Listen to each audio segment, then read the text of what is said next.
So, hi everybody. I'm Charlie Hudson. Been writing for the South End News Leader for a long time. And anybody who knows anything about local history knows that Robert is here, has to be on the list of families that you talk to and places that you go. And so we're here with the young Robert. Hello. Who's here. And we were just talking about that he and all of his siblings, Brandon the oldest, Victoria next, then Robert and Savannah, they all started working here when they were age 11. Doing what kinds of things? Washing blenders, taking out the trash, sweeping the floors, whatever need necessary. All righty. And so that's how you all get started.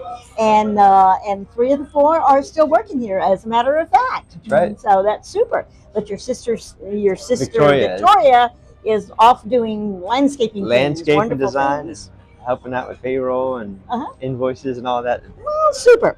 Like I say, and of course, the history of the family is well known. So if you can just give a little quick back, it was the 1920s? No. Actually, my dad was stuck out here in 1959, Thanksgiving break of 59. When your whole family came here to start farming. My dad was one when they moved from Chicago. He was born in 53, so that would be 1954 okay, and 55. So it's the 50s then. All right, so yeah. 50s. Oh, 20s, 50s, practically the same thing.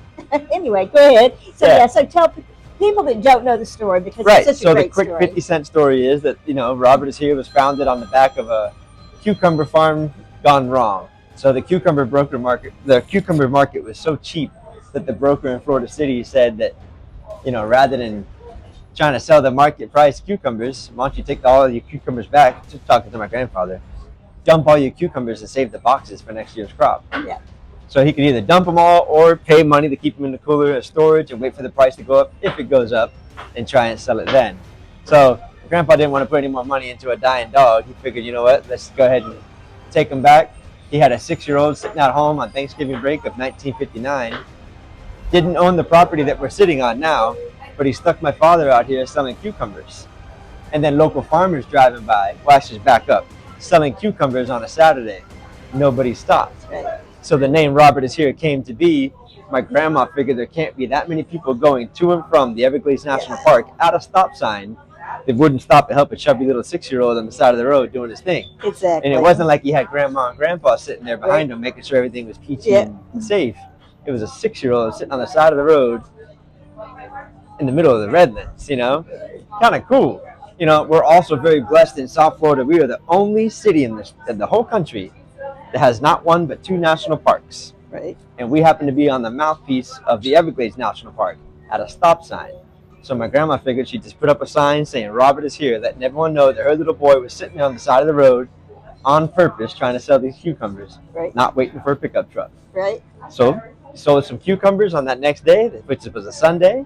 And then local farmers driving by would see my dad keep showing up and selling his cucumbers.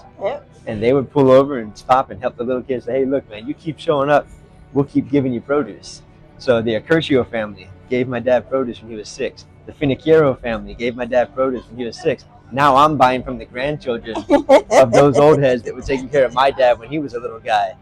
So you see the concrete jungle slowly coming around us, but we're still a very much tight-knit community farming-wise. The farm families are still, now I will say a lot of the community has moved on. Sure. So the dynamic has changed a little bit. Right. But we're still able to survive amongst all this new construction and all the homes that are coming in, because let's say you move in from New York or Jersey or California, anywhere that's super high taxes, but you can still get a boatload of money on your home. Right. And you come down to sunny South Florida, and here you are on a 5-acre piece of property, you have a house. Right. You can plant agriculture on your land to help out with taxes. You get ag exemption on your taxes. Right. So they come into the fruit stand and they ask me, hey, what would Robert is Here purchase from my property? And so I tell them exactly the varieties and species and things that I need, because I can't afford $1 million an acre to grow agriculture. Not when you have guava, different types of mango, jackfruit, lychees, longans, chocolate fruit, sapodilla, wax jambu, Monstera deliciosa, all the tropicals, red llamas. Had a kid that bought a first pickup truck in high school. He was a junior in high school, bought his first pickup truck selling Robert is Here fruit stand, the jackfruit that he grew on his mom and dad's property. I read that. When he goes to school and all his buddies see him pulling up in his new truck, wondering how the hell did this guy get, Yep. they come in and ask me, hey, what can I grow in my backyard that you'll buy? People get excited about it. So it's almost like a community co-op where you have neighborhood guys growing for Robert is Here. So I don't have to buy the land. They don't have to pay the high taxes. Yeah. And everyone wins. They get some Christmas cash. I get the produce that I need. And everyone wins. Super. I had not realized that. 100%. That is a really good way to do Yeah. it. It's the smartest way to do it because you can't, every $1 million per acre is $800,000 per month for 30 years. Right. Whether there's a hurricane, a Yeah. drought, Oh, yeah. COVID hits again or something crazy where the whole world shuts down, you still got to come up with $8,000 a month. That's right. That's not including property taxes. Okay. That's not including insurance. Yep. It's just, it doesn't make financial sense to grow produce anymore. Right. Yep. And that's the sad. So we're really blessed to have what we do have. The fruit stand sits on 10 acres. Yep. And then down the road here, just west of here, it's kind of crazy. My dad's never had another job other than sitting on the side of the road on Palm Drive at 192 for 66 years. Right. Yep. That's crazy. He's still in our lifetime. Think of all the restaurants you used to sit down at that are no longer around. Right. Sears is no longer a thing. Yep. You know what I mean? Yeah. Yep. But here in the middle of nowhere, Florida City, sits some redneck at a fruit stand selling fentanyl on the back of a 6-year-old. Hey, it works. Keep showing up and good shit happens. That's our business model. Everyone comes in and tells you, oh, it's a gold mine, it's a gold mine. But no. This is a coal mine. Yeah. You gotta be here. Nobody grows up aspiring to do this. Yep. No one. Not one person has come in and said, I want to buy out Robert is Here and keep going with the fruit stand industry.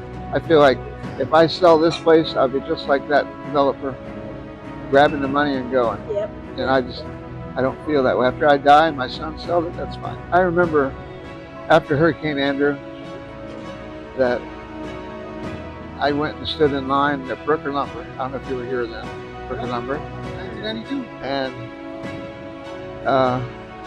it was David Hawker was running Brooker Lumber then.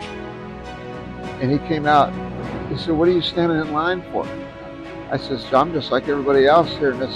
We got the shit kicked out of us. Don't print that, but and we're all standing in line to get lumber to fix my roof and whatever. When I was hurt, this community stood up, and I didn't deserve anything. My mom's the one that got murdered, not me. But it was amazing.